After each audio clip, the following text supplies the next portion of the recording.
வணக்கம். நான் உங்கள் சபரி டூரிசம். நம்ம வந்து திருவண்ணாமலை மாவட்டம் வெண்பாக்கம் தாலுகா வடையிலுப்பை அருள்மிகு ஊத்துக்காடு ஸ்ரீ எல்லையம்மன் ஆலயம் வடையிலுப்பை.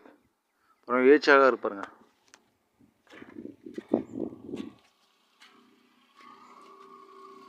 நாகலிங்கம் ஐயனார்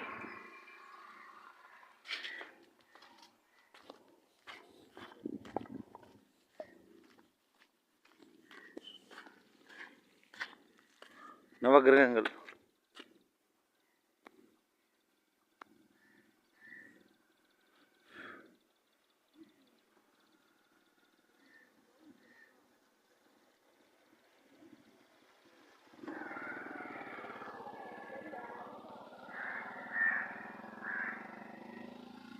இவ்வளோ அழகாக இருப்பாங்க. மறக்காமல் லைக் பண்ணுங்கள், ஷேர் பண்ணுங்கள், சப்ஸ்கிரைப் பண்ணுங்கள், கமெண்ட்